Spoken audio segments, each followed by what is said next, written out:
జై శ్రీరామ్.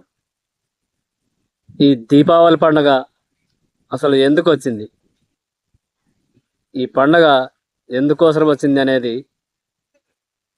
ఇప్పుడు మనం తెలుసుకుందాం. నరక చతుర్దశి అని ఎందుకు అంటారు?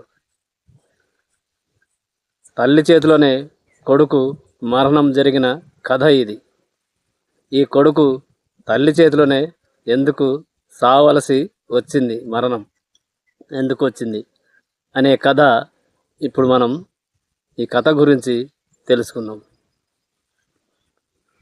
నరకాసురుడు అనే రాక్షసుడు భూదేవి కొడుకు. ఈ భూదేవి కొడుకు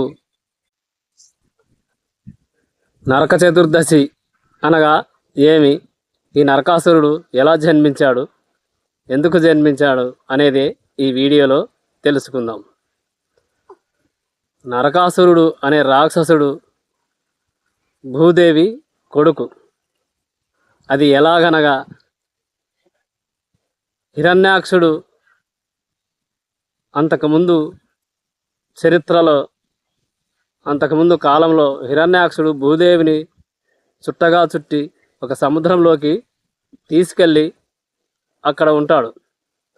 అప్పుడు ఆ భూదేవిని తీసుకురావడానికి విష్ణుమూర్తి వరహ అవతారం ఎత్తి ఆ భూమిని మళ్ళీ ఆ సముద్రంలో నుంచి పైకి తీసుకొని వచ్చి కాపాడే అప్పుడు భూదేవికి కలిగిన పుత్రుడే ఈ నరకాసురుడు.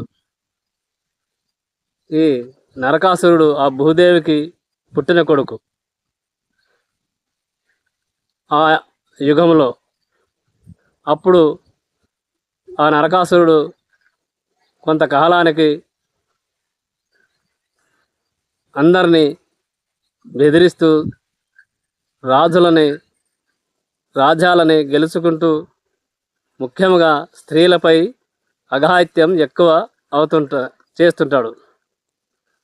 దానిని గురించి ఈ నరకాసురుడు మరణం లేకుండా ఒక వరం కూడా కోరుకోవాలని తపస్సు చేసి, నాకు నా తల్లి వలనే మరణం వచ్చినట్లు అవగాక అని దేవతలతో వరం కోరుకుంటాడు.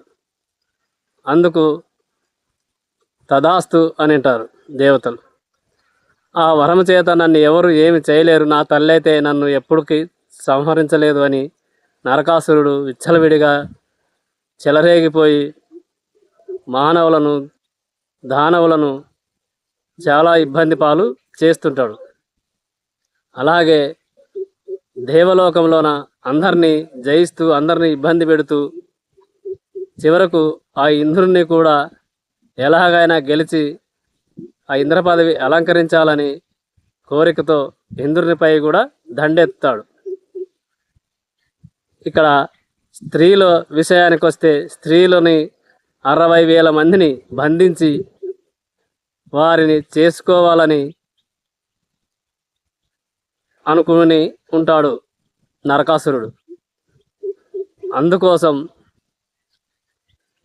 ఇంద్రుడు శ్రీకృష్ణుని దగ్గరకు వచ్చి మొరపెట్టుకోగా, ఇలా దేవతలని అందరినీ ఇబ్బంది పెడుతున్నాడు, మానవులను అందరినీ చాలా ఘోరాతి ఘోరంగా స్త్రీలను ఇబ్బంది గురి చేస్తున్నాడని ఇంద్రుడు శ్రీకృష్ణుని దగ్గర వచ్చి మొరపెట్టుకోగా, అప్పుడు శ్రీకృష్ణుడు సరే సంహరించడానికి ఒప్పుకుంటాడు. ఆటకి కూడా శ్రీకృష్ణుడు ఎన్నోసార్లు యుద్ధానికి పోయి ఓడిపోయి వచ్చింటాడు.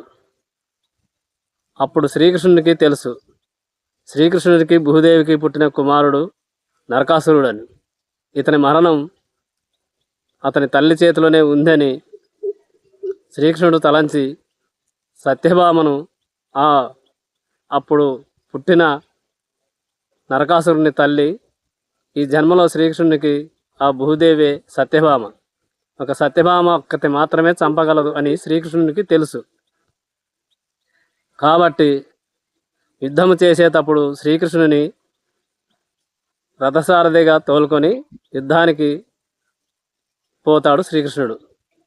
అప్పుడు ఆ శ్రీకృష్ణుడు వాళ్ళ నరకాసురుని కుమారులను బిడ్డలను చంపగా చివరికి నరకాసురుడే యుద్ధానికి వచ్చి శ్రీకృష్ణుని మీద ఒక విషబాణం వేయగా కొద్దిసేపు మూర్ఛపోతాడు.